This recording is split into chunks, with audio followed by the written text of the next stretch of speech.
Welcome back, everyone. So got a little bit different video this time here. This is my new toy, as well as my new workhorse for our small property. Well, it's a John Deere 318 and it works. That's what's different than the other projects. It's got a little buck loader on it. It's a 4-foot wide loader,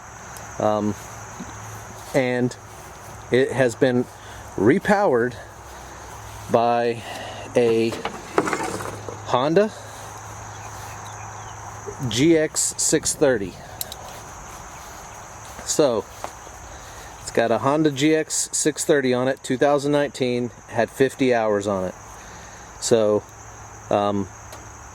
it was purchased from Repower Specialist, and I went on their website, and I seen the package that they sell, for the 300 series tractors. I have a John Deere 335 that I was planning on restoring, and then also putting a loader on it.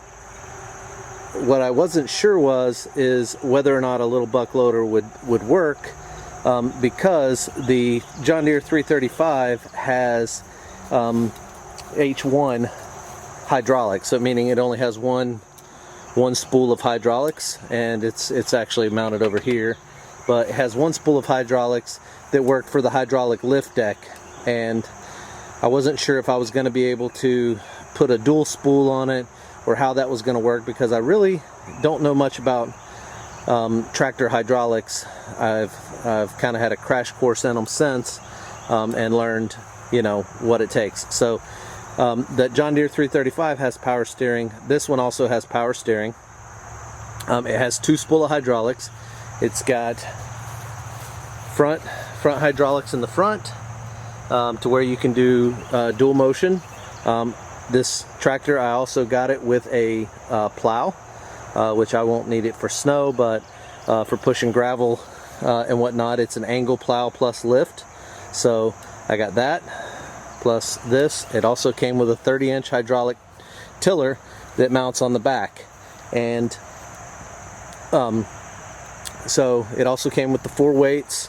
These extra weights I added here for whenever you have a really full bucket full of dirt, it it has a little bit better traction with adding that extra 100 and something pounds there. So this one has hydraulics in the rear and hydraulics in the front. The hydraulics in the rear are the same ones that would be used to lift the deck. It did not have a deck on it, but I don't need that. So the hydraulics that are for the rear can operate a 3-point hitch, and any other accessories. There is a PTO option. This one does not have the PTO, but whenever I was looking at it, the PTO is not something necessarily that I'm going to use, but that 3-point hitch, I will end up eventually getting a 3-point hitch on this thing. So I just wanted to, the main thing that I needed was the bucket. With that John Deere 335, what I was planning on doing was I was going to go with the Little Green Monster, I think it was. I actually contacted those guys. They live down in Lakeland, Florida, and they've got a local shop, kind of like the guys from Little Buck Loader have, and they build loaders for the X300 series and X500 series John Deere garden tractors, and theirs is electric actuators. So they use electric actuators, and it's a similar setup, and then you put your 2 switches on the dash here, so you get it. The advantages, I think, for me was I have the John Deere 335, so I was going to have to add the loader to it, which would have cost me, probably after shipping, $2,600. It was a no-brainer for me. It was go ahead and get the additional tractor, because this tractor has more options and it has more capability.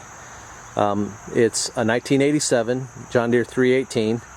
What we're going to do in this video is, so whenever it was repowered, I guess it was repowered up in southern Maryland at a local place there, and I've looked at it. I've only found one guy who has a video out there, who's been able to tuck this inside during the repower.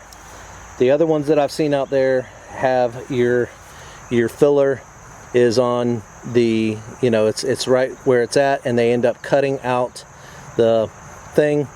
And then this, I don't want to mess around with breaking my oil seal there by trying to adjust that too much and getting that to tuck inside. So what I think I'm going to do, I looked at the when they cut the side panel there, it looks clean. It's a clean install. So what I'm going to do is I'm going to trim the panel and trim just the little pieces to go on there. The other thing is it has the grill. So I have the grill here. The grill was in excellent shape. John Deere emblem. Gonna take and we're gonna mount that back. Gonna have to do something, you know, to get that to stay better. And then it has the two side panels. This one might have to trim the corner here for the exhaust to make it fit, but then I think we'll be able to make these fit. So we're just gonna make it look even better. Runs great, has plenty of power for what I need to do. I've already moved 8 tons of dirt with this bucket loader, and it took me about 2 hours of actual solid work to get it. Took me a few minutes to learn how to use the hydraulics and going forward while you're pushing and all of that to be able to get full scoops with your bucket. But once I was able to do that, I was able to move 8 tons of dirt in 2 hours. So back here behind my wife's bees is my 8 tons of dirt. I did have it up in the front of my yard, or in the front of my backyard, and this back here is just out of the way, and I can get in and out of here with the tractor, and then we can use the remainder of this dirt for whatever gardening needs we need. We used and made some gardening beds last year. We'll probably need it to supplement and whatnot.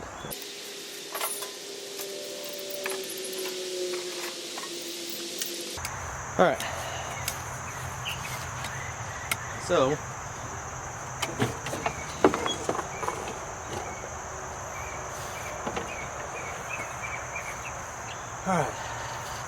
what I want to do is figure out what it's going to take to get this to go back into right here. I think this one's going to be a pretty easy one.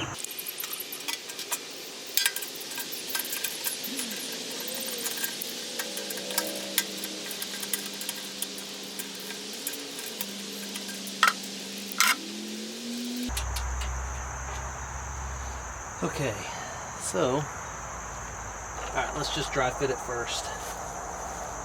Okay, goes in there.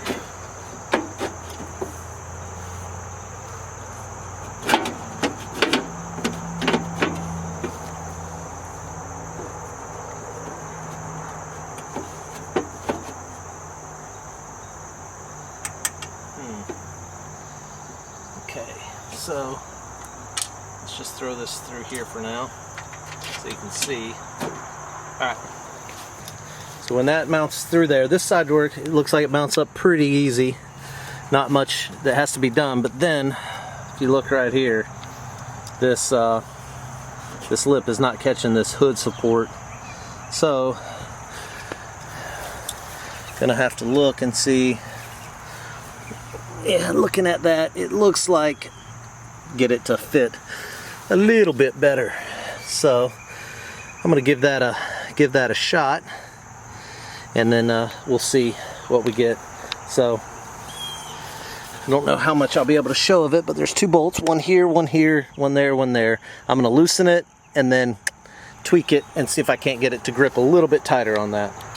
Alright, so I loosened those hood latches, and that does allow this frame support here to slide forward for the hood support and get it to where you get a nice tight gap and then able to fit a bolt through. What I did was I took the bolt out of here, and I'm gonna put a through bolt that I can just throw a nut on the other side, and then this clip style, that is this style that you see right down there, that clip style to where I can take it on and off, I'm gonna leave that here, and then I'll just through bolt that and let it bolt up. There's plenty of space on either side to get what I need, and then that way I have it. So the hood, it now closes,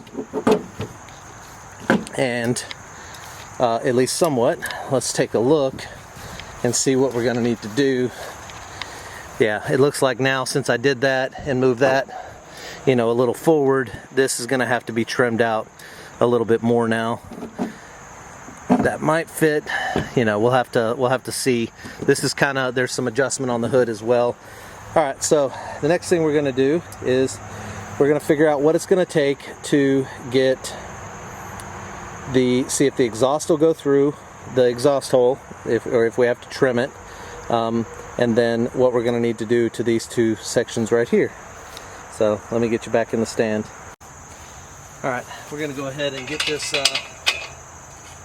exhaust clamp off. All right, so we get that off. Now, this thing has got the same type clamps, and maybe there was something this guy was doing to make that work, but I don't know. I can't figure it out, or don't want to take the time to figure it out, one of the two. Alright, so we got the exhaust here, and I went ahead and took off the extension on the exhaust pipe to see what all is going to be needed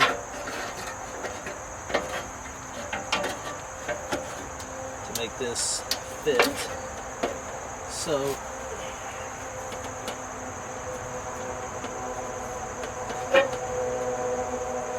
the exhaust might just fit, but we do got to cut this section out here. So if that was holding like that, and that is in place. Alright, let me get more. Okay, and then we're going to have to come down.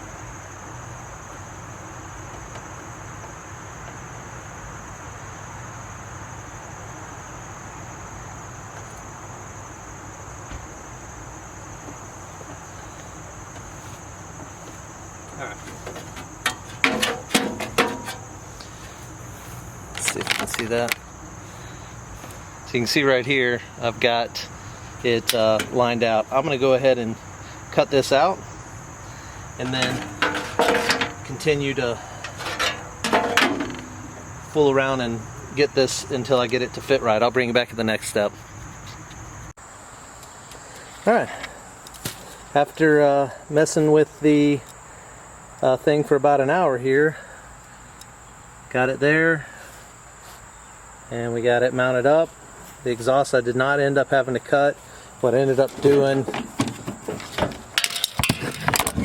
is ended up taking the dipstick tube, and I just had to tweak it just slightly to make it to where everything goes in and nothing is touching, so it's not rubbing. Then I had to adjust the frame here a little bit. I gotta torque that in just a little bit, but we got that. So what I want to move on to next is going to be the grill. So in order to, before I put this grill in, because these things are not cheap, like this is like 180 bucks, and then seeing this thing, it's like 30 bucks for, you know, for that. So I want to make sure that these hydraulics here are not going to hit it. Since this is not a John Deere product, this is a, you know, an aftermarket. I want to make sure that it is not going to hit it when it comes up. This, I think, is just from when when you lift the hood to check the oil, but I want to make sure. So I'm going to run these hydraulics through it just to make sure nothing hits it.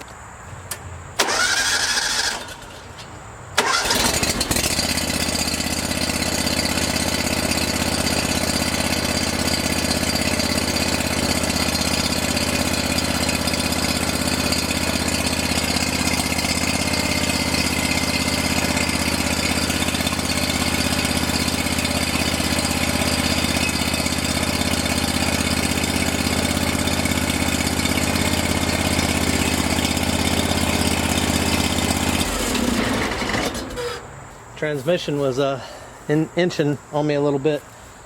I've noticed that with this one, you got to bump it over to stop to make sure that it's not wanting to inch forward on you.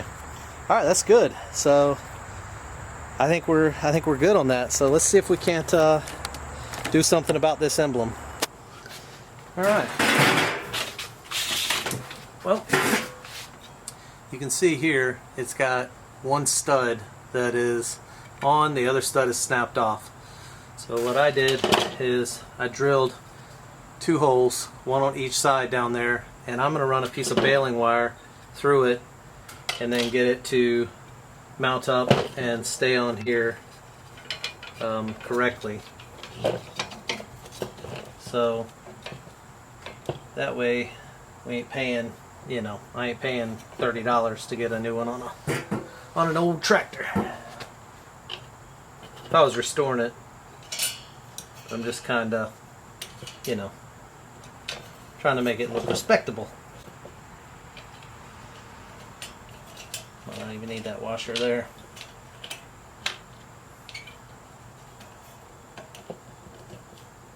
Okay, yeah, I think that's gonna work. So let me get the wire ran through. Ran it through. I probably should have ran it through this way and this way.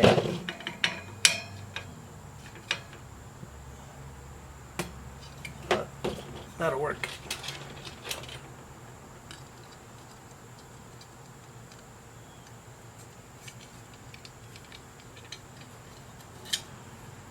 This wire is probably a little bit too, let me get some thinner wire. Alright. I got some, looks like 30 seconds.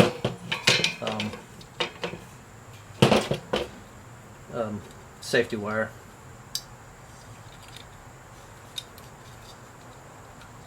When I was in the Marine Corps, we used to safety wire, and it was one of those things that, like, you took pride in your safety wire job. Whenever you're a young buck, you know, the inspector, if he come around and, you know, it's his name on it, you're the tech, but his name on it, you know, it you do not want to have, you know, an ugly safety wire job, because it's, you know, it's a matter of pride that we took in, you know, in what we did. So all right, I'm gonna get this pulled tight here, and then I'll bring you back. Got that done, and went ahead and painted up the logo with a little bit of my wife's her nail polish.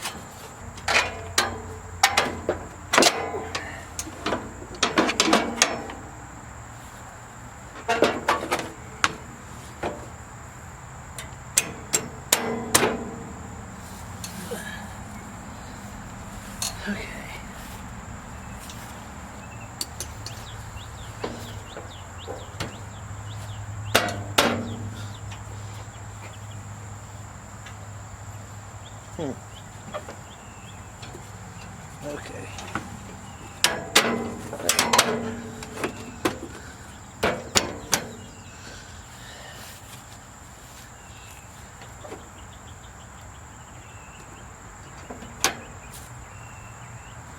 There we go.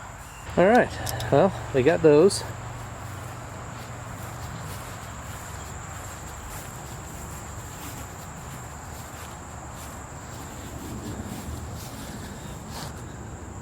And that grill. Yeah, it all looks nice now. Alright, next I think I want to see about getting the headlights working. Alright, so the lights are fixed. There wasn't much there. It was just that ground wire not connected, so, you know, nothing to really film there. But I do have a little bit of play in my steering here. And I want to tighten it up just a little bit. So what I'm going to do is see if the other side is the same, and try to get the gap on this adjustment nut here to be the same, to where I take out some of that slack in the steering. So I'm gonna get I think I read it's a 13/16 wrench, and I'll get that, and we'll loosen that, screw those out, and then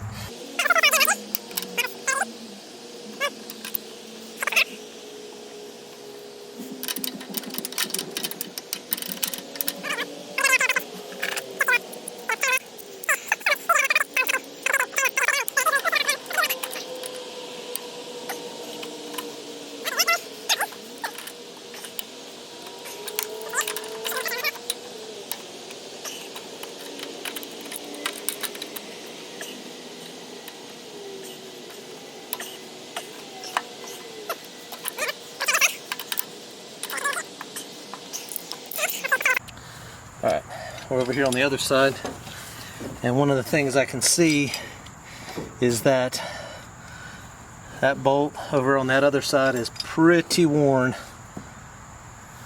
So at some point this bolt, adjustment bolt here, is going to have to be replaced.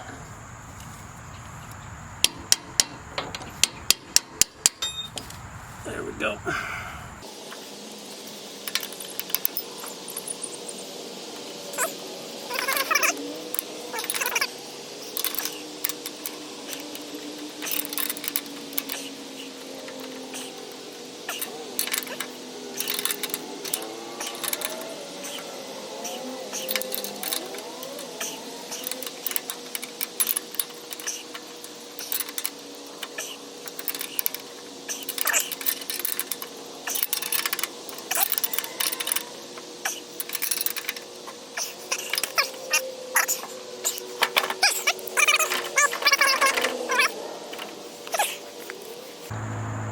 Okay, well, I got everything that I wanted to get done on it done.